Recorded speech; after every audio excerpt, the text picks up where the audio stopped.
Міне құрметті ағайындар, мына жерге потолок жасайын деп тұрмыз. Лазермен аттық. Уровень мына жағы төмен болды. Енді жоғарыға ең төмен жерін алдық қазір. Мына жағы төмен болды. Осы жерден 12 сантиметр түсірдік. Осы жерден дивашпен атылады қазір. Міне мынандай түседі. Осылай сызып аламыз. Стенадан бері қарай 60, былай қарай 60 көріп жасауымыз керек. Гипсокартонның қалыңдығы 1 сантиметр болады. Сондықтан 59 сантиметр бері қарай алдық біз қазір.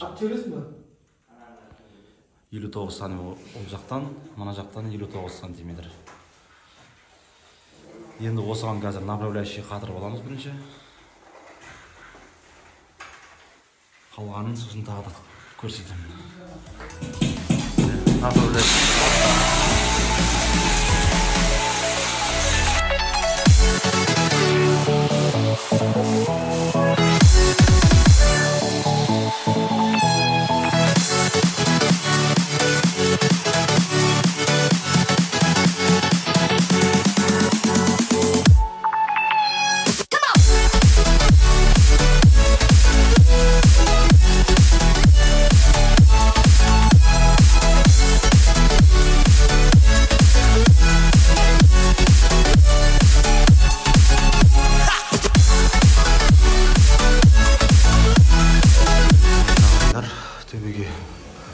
Профиль қырынан қатырдық. Өйткені неге десеңіздер, потолок қазір түзу емес, сондықтан талшынасын шалбақтау қып қатырғаны жөн болады. Ендігі астына жилка керіп қойдым. Мына жерден бастап былай қарай. Соның сантиметрі бас жағы 13-12 болды. Мына жағы да солай болды. Ортасы таза 10 болып тұр жилкаге. Сол 10 размермен қазір кесеміз гипсокартондан. Бірінші соны қатырып аламыз. Одан кейін жиегіне направляющий қағылады. Мына жағына да тоже самый сондай болады. И подштонникке бірдеңе қалдырамыз. Содан кейін гипсокартон астын жауып шығамыз. Қалған мына жағы надежный болады.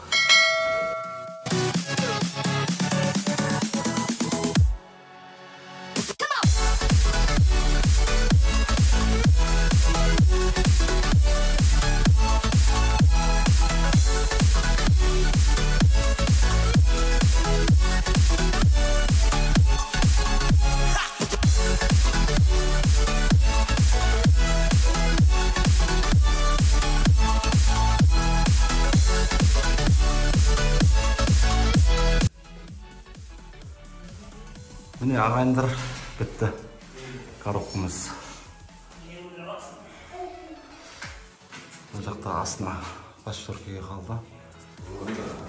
Енді қалған жеріне натяжнелетін боламыз. Видеоны толықтай көріңіздер, біз жалғастырамыз. Міне құрметті ағайындар, натяжнойдың бакетін қағып отырмыз. Мына жағы шлакоблок, стенасы. Оған мынадай жүрікпен, шупикпен, ана гипсокартонға грубый резьба.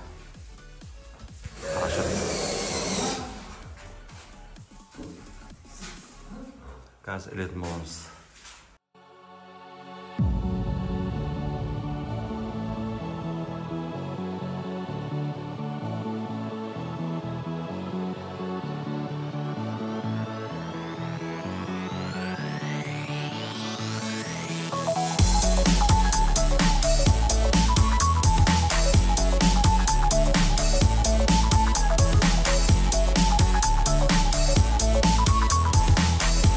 Қазір сетропкасын кесу үшін мынандай өзінде кольцо болады.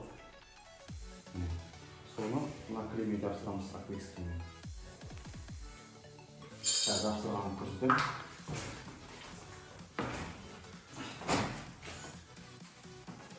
Бірінші маған жағып аласың.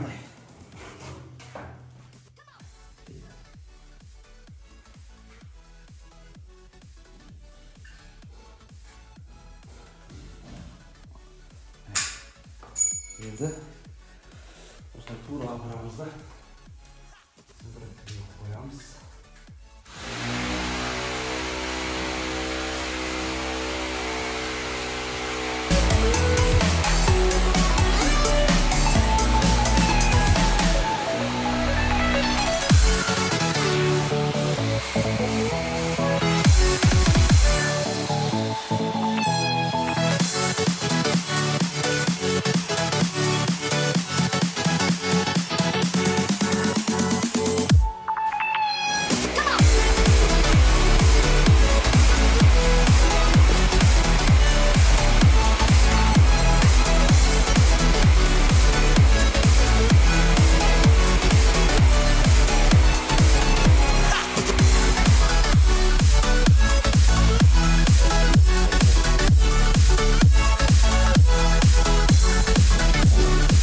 Міне құрметті ағайындар, потологымыз бітті. Енді ар жағы левкас, меккас жұмыстары.